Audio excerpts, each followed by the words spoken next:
স্বাধীনতা আন্দোলন হৈছিল মহাত্মা গান্ধীয়ে স্বৰাজৰ আহ্বান জনাইছিল স্বাধীনতা আন্দোলন কৰিছিল অসমৰ গাঁৱে ভূঞে ভাৰতবৰ্ষৰ গাঁৱে ভূঞে ঘূৰিছিল গাঁৱৰ ৰাইজে মহাত্মা গান্ধীক এটা কথা সুধিছিল যে দেশ স্বাধীন হোক প্ৰাৰ্থীক ভোট দি জয়যুক্ত কৰিবলৈ অনুৰোধ জনাই মোৰ বক্তব্য সামৰণি মাৰিছোঁ। ধন্যবাদ।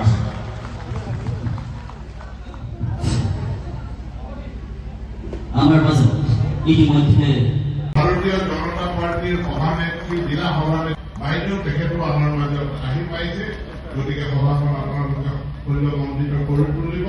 গতিকে এতিয়া এই আত্মসহায়ক গোটৰ আন্দোলনে লাও পাতৰ তলৰ পৰা উলিয়াই আনিলে মহিলাক ঘৰৰ ভিতৰৰ পৰা অমুক ৱাৰ্ডত বেছিকে লৈছে মোক ৱাৰ্ডত কমকে লৈছে।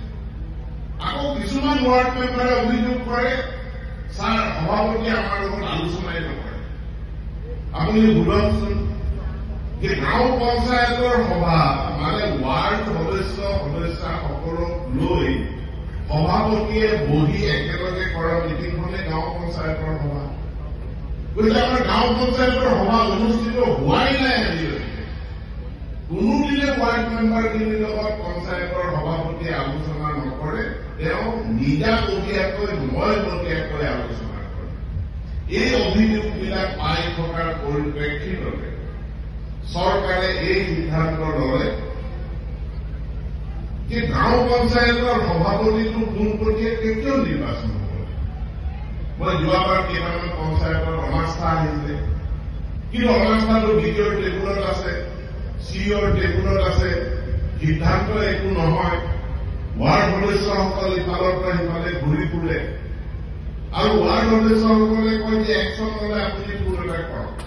মই তেতিয়ালৈ ফোন কৰো যে অনাস্থা আনিছে কিয় সিদ্ধান্ত হোৱা নাই। কৈছে ছাৰ আইনখনত এনেকুৱা কথা লিখা নাই নহয়। আইন মতে পঞ্চায়তৰ সভাপতিক ৰাইজে পোনপটীয়াকৈ ভোট দি নিৰ্বাচিত কৰিছে। ৱাৰ্ড সদস্যই সভাপতি পতা নাই। গতিকে ৱাৰ্ড সদস্যই যিহেতু সভাপতি পাতা নাই, ৱাৰ্ড সদস্যই সভাপতি ভাঙিবও নোৱাৰে। এই কাৰণে পঞ্চায়ত আইনখনৰ সংশোধন কৰি কোৱা হ'ল যে এতিয়াৰ পৰা আৰু সভাপতিৰ পোনপটীয়া নিৰ্বাচন নহয়, ৱাৰ্ড সদস্যাৰহে নিৰ্বাচন হ'ব। এটা পঞ্চায়তৰ 10জন ৱাৰ্ড সদস্য থাকিব আৰু 10জন ৱাৰ্ড সদস্যাই তেওঁলোকৰ মাজৰ পৰা এজনক সভাপতি এজনক উপসভাপতি নিৰ্বাচন কৰিব।